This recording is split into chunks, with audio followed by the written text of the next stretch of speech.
What's going on, guys? It's RNF, Ryan Nintendo Freak, back again with another video. This review is a little late, but I'm finally going to give my thoughts on what I think about Sonic X Shadow Generations. And before I actually dive into this review, I want to ask one question. When you guys picked up this game, which one did you guys start off with? Did you guys start off with Sonic Generations, or was it Shadow Generations? Because when I popped in the game cartridge for this game, and both games popped up on one menu screen, it was super hard to choose. But since I haven't played Sonic Generations for like about 13 to 14 some odd years, I had to start off with Sonic Generations. So with this review, we're going to start off with Sonic Generations, and then afterwards, we'll be moving on to Shadow Generations. So let's dive right in. So Sonic Generations is basically a port of the original version of the game that came out in 2011, but Sega just added a couple of things to the game to making it feel new. And when I mean by a couple, I mean just like two things, but they're pretty small as well.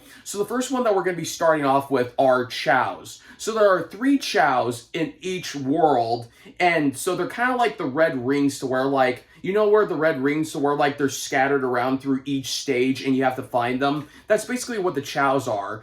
The second thing that we're going to be covering is the dialogue change in the cutscenes. Now, when I first started playing this game, I was like, ooh, I don't know how I feel about this. And still to this day, I don't know how I feel about with the dialogue change. Maybe it's because that for years, I was watching the original cutscenes to Sonic Generations. So I guess that maybe being so used to the original dialogue that when, like, with this new dialogue change, it kind of threw me off into a loop. So I was like, oh, I don't know how I feel about it. But the new dialogue is not horrible. Like, it's not bad. It's actually pretty decent. But I think maybe it's because with the dialogue change, I think maybe it's because that right after when I heard the announcement for Sonic X Shadow Generations, I was watching more YouTube videos about Sonic Generations, and people would say Sonic Generations is one of the greatest games, but like the gameplay, cutscenes, everything is great, but with the story-wise, that was where the game kind of lagged a bit, was with the story. So I guess that Sega kind of just wanted to like add that new dialogue change to where like maybe the story of the game would flow maybe a little bit better. I don't know if that was the case, but that's what I kind of like gathered with this new dialogue change. But that's everything new with Sonic Generations. But now, how's the gameplay on the Nintendo Switch? Now, on the Nintendo Switch, like when you play it on your TV screen, it runs insanely well. And then I also did play it in handheld mode just for a little bit. But from what I've played in handheld mode, it runs really well in handheld mode as well. And that's where with game companies, that's where like it's a little bit of a struggle, a little bit more when it comes to developing a game on the Nintendo Switch, because game companies, they develop games to where like it plays on your TV screen, and then with the Nintendo Switch, that's where it's kind of like, oh shoot, okay, like we gotta make it to where it plays well on TV, but then it also plays really well like in handheld mode. And it's because like on TV it plays in 1080p, and then with handheld mode it plays in 720p. So like with the 2 different P's, I guess, that's where it makes it a little bit of a struggle, or a little bit more difficult to like develop games for the Switch, because they can focus way more on a game working really well on the TV screen than it doesn't run well in handheld mode, and then vice versa. So there are no lags or glitches or anything to this game at all. Okay, well, that was a little weird. I was in the middle of filming my video and my light blew out, so that kind of sucked. But I hope that you guys could still see me really well when I film the rest of this video. But yeah, but anyways, that was just kind of weird. But anyways, let's jump right back into this review. So like I was saying, there are no lags or glitches. There is nothing wrong with this game whatsoever. And now with the soundtrack to this game, the soundtrack, as always, is still freaking amazing. I have not experienced a Sonic game yet to where I didn't really care for the soundtrack. But with the new things that Sega added to this game, it is still exactly as how I remembered this game.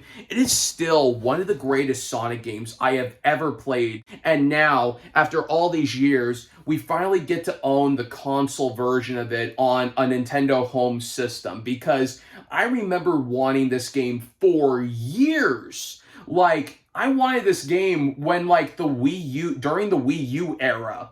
And I'm quite happy that Sega waited for a couple of years until we got out of the Wii U era, because it was one of Nintendo's worst selling systems. And, like, not really a lot of people owned it, and not really a lot of people played a lot of the games from the Wii U. So, like, if this came out, like, during the Wii U times, I think that maybe not really a lot of people probably would have played this.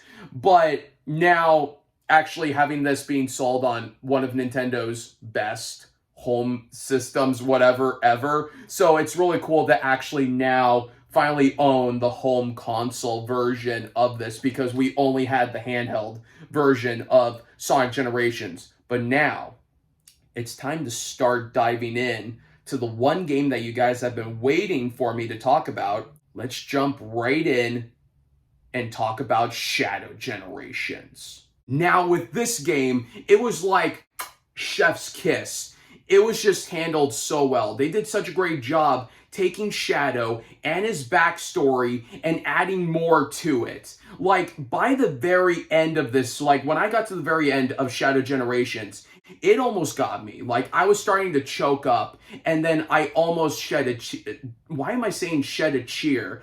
Because I've been doing different takes, and I've been saying cheer.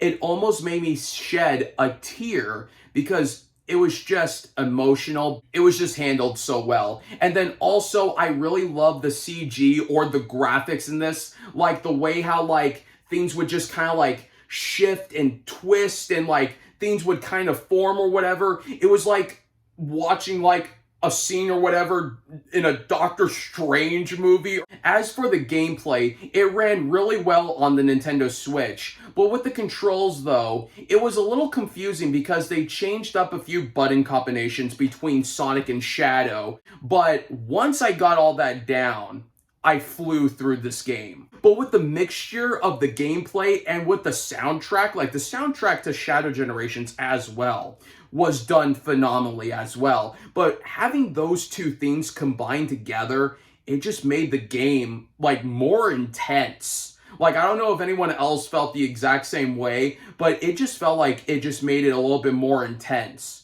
The voice actors for Shadow, Maria, and as well as Dr. Eggman's grandfather, and actually, I think the voice actor that did the voice for Dr. Eggman, I know actually, that he did the voice of Dr. Robotnik's grandfather, because the way how he would, like, the way how he would speak or whatever, he kind of sounded very, very similar, or kind of the same, but just kind of like changed it up ever so slightly. I just think the voice actors did such a great job. Oh, I almost forgot about the villain in this game. The voice actor for the villain did an insanely well job as well.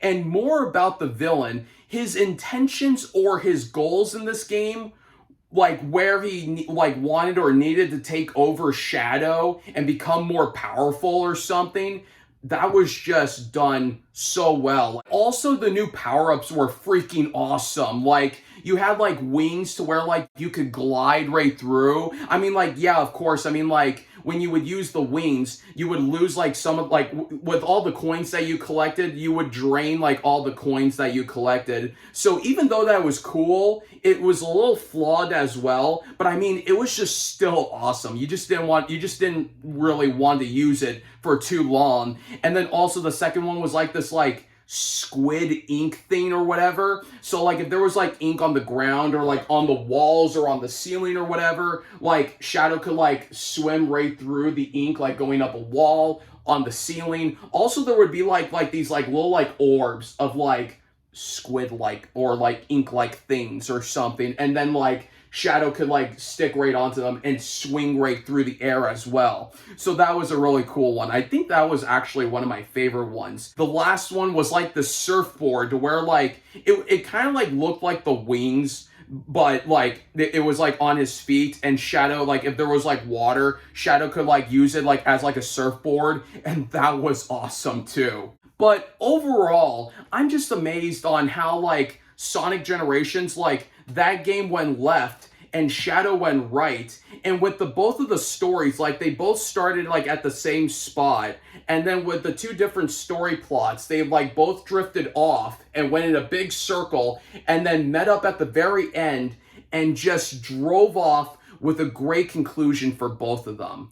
This game was just a complete love letter to not just Sonic, but to Shadow as well, and they handled this remaster with so much love and care, and I don't know, I just love it. I think this was truly an awesome thing. Like, there were ways, yes, there are ways to where, like, there was a chance to where, like, if they did remaster Sonic Generations, because Sonic Generations was already great, and there is a chance to where, like, if they did remaster it, it could have been ruined or something, but they handled this with so much care. If you guys have not picked this up yet, I think this is a worthy pickup. And then also, since that we're getting close to the holiday season, Christmas is just around the corner. If you guys are looking for that great Christmas gift to get somebody, this is an awesome game, I think, that you can pick up for a great Christmas gift. So comment down below, what did you guys think about Sonic X Shadow Generations? I would like to hear your guys' thoughts. So yeah, so that's it, you guys. I'll see you guys later. Have a good day. Peace.